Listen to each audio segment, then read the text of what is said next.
most great tales, our story starts in the 1970s. My dad, being an impressive 6'2" and rocking an impressive 70s style mullet, used to hit the goldfields around Beechworth looking for that elusive shiny rock. My dad was lucky enough to live in a time that the old timers, the guys that were mining for gold in these hills and on these gold fields in the 1930s during the Great Depression, were still alive and able to share their knowledge with my father. One such person was my dad's teacher. Not just any teacher, his maths teacher. This maths teacher combined two of his passions, which were horse riding and geology. He was an amateur geologist in the search for gold in our local area. Now the story goes that my father was rekindled with a tale from my maths teacher about finding a lost reef. These sound like tall tales, and like all tall tales, there's usually a grain of truth at the center of it, but neither of us knew how far this would take us down the rabbit hole. My dad's maths teacher spun such a tale that it captured the imagination of my father and in later generations myself and many of my followers. The story goes that on his day off, this maths teacher took his horse out for a ride with a gold pan, a geologist's pick and a shovel, and he went looking for outcroppings of gold that we now know as en echelon reefs. He was searching in an area that is well known for these styles of reefs, and after many months and years worth of looking, he stumbled across one. This outcropping was reported to be rich, something like 40 ounces a ton, and the old timers had actually left alone because of the distinct lack of water in the area. Once the maths teacher was finished collecting his samples, he made an effort to mark the area so he could find it again by tying a bandana up on a tree, as well as leaving his shovel and pick there in an X so he could identify the area. Unfortunately, it was getting late, and on the way out of this extremely rugged terrain, he got lost. And as all good tales from the 1970s go, he was unable to relocate this reef. So once again, the reef disappeared into anonymity. That was until the story was told to my father, who took it upon himself to scour these hills that he knew well because they were right near his house. After months of searching and narrowing down the search area, he got a hot tip from one of his neighbors who used to be a miner back in the 30s. Given the distinct lack of water that was in this creek, he had to walk loaming samples some 2 kilometers back to the only water source in the area, and he did this multiple times until one day he found one of the largest pieces of gold he ever dug up. Upon more loaming, he found more and more gold, and he was starting to narrow the search area down when life took hold. As it does with so many things, my dad had to move away from prospecting, and this meant having a family, starting a business, and working as a contractor all over the state of Victoria. And so there it sat for 40 plus years, untouched, unworked, and not seen by another prospector's eyes.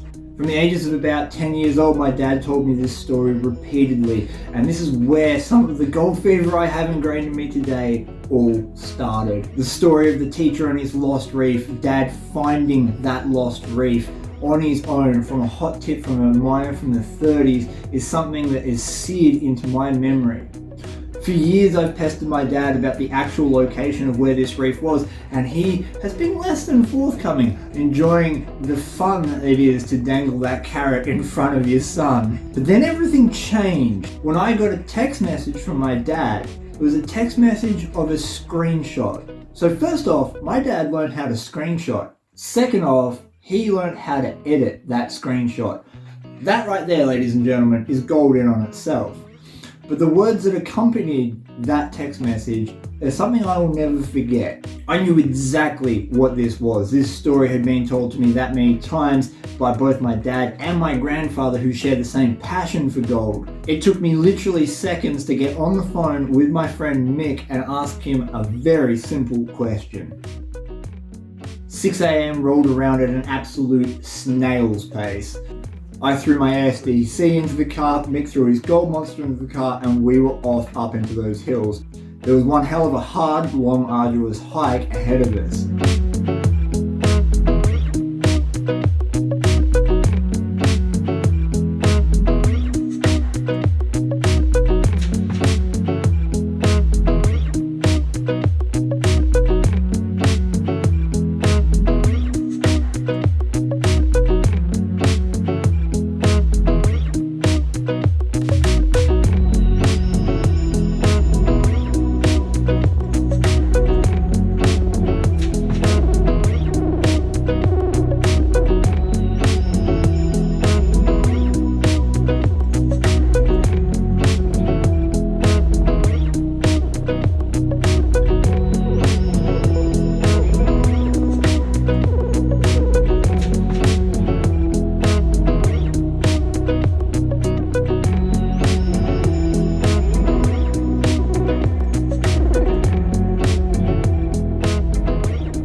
You ate it.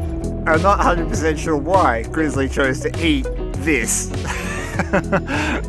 Leaving home at 6 a.m. and arriving finally where Dad's map was at 2 p.m. It had been an arduous hike up into those hills. We'd been detecting the whole way. You see, this area is an area that we had pulled out quite large pieces of detectable reef gold before, but we'd never ventured into the bush this far.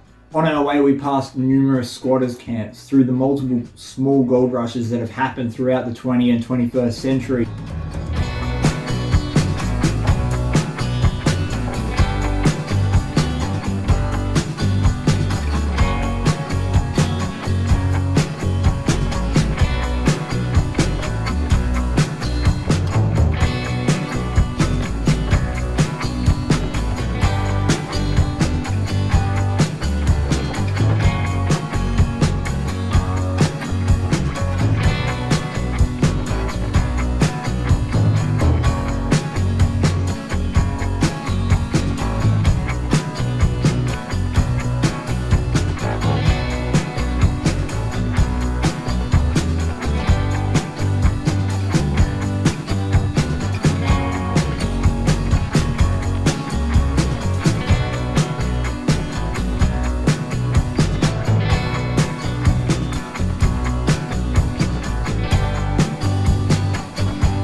We swung and we swung for hours with absolutely no sign of anything metallic in the ground.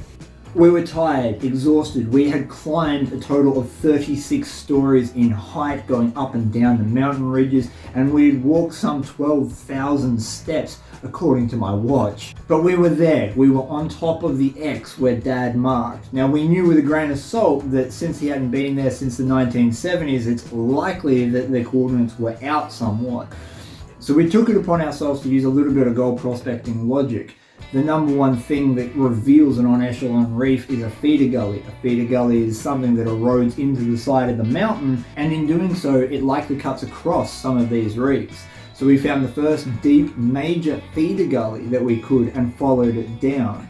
Detecting both sides of the bank, eventually we came to a section where we saw a lot of visible quartz, more so than what we had in any other area. Then we started seeing the workings. Grizz, the hardest part about trying to find this mine, this deposit and whatnot is working off very old information, first off. But the terrain is so treacherous. It is so steep up here and the bush is really thick in place. Like right here is probably the clearest point I've seen all day. Just gotta keep looking. It might take several attempts to come anywhere close to actually getting in on some of the workings and that my dad was working in and around and seeing. Hours of walking, hours, and then it happens. Mick has found some reef apparently. We are way up in the hills here. Here we go. Got a signal there like that. I can just hear it, yep. Yep. Broke it off with the hammer. First thing that popped out. Oh my god, are you freaking kidding me, man? What do you reckon? I'm gonna run the SDC over that, bro. I wanna see. This is the SDC running over the top of that bit Mick broke off. And there is more signal in that rock down the bottom. That is sexy. And from that one tiny little scrape, we found gold that looks like that. Straight off the rock. And you're not gonna freaking believe what I just found. Because that's definitely some sort of bucket or gold pen or something. And I found that just there with a shovel. A freaking shovel. Hey Mick, the legends are true. The shovel, the pan. Treasure map.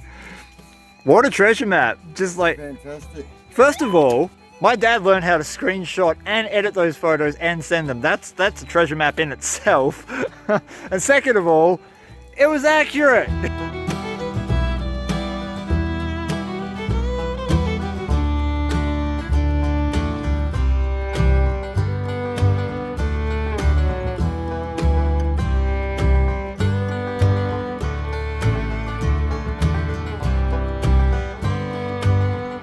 We just stripped some of this mullock back, but we hit the original ground quite quickly, and that's mostly because this is where they threw their mullock and that mullock slid down. So even though we found some nice big rocks here with gold in them, that's the main mullock pile just there, so we've got to strip that back.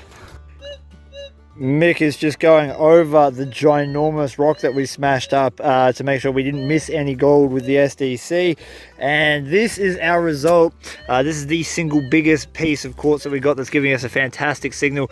And if you see these little pockets in here where sulfides and crystals and whatnot form, and there is a pocket on this one, I believe, if I can get it up the right way. I don't know if you're going to be able to make it out, but in that pocket there's visible gold, so we know that that is absolutely chockers with it. We've got the first piece Mick cracked off. Look at that, that is absolutely stunning. So we know we're on a nice bit of reef here, and all of these other rocks here have signals as well. So I wanted to say a massive thank you to you, Dad, because you're the reason that I'm out here with the level of enthusiasm and gold fever that I have. I love hearing your stories, and I feel that our relationship has been growing stronger and stronger every single day. I love you, thank you for this opportunity, and one day, very soon, I'm going to drop some of the ore that we pulled out of your deposit in your hands, and I can't wait to see the smile on your face from that.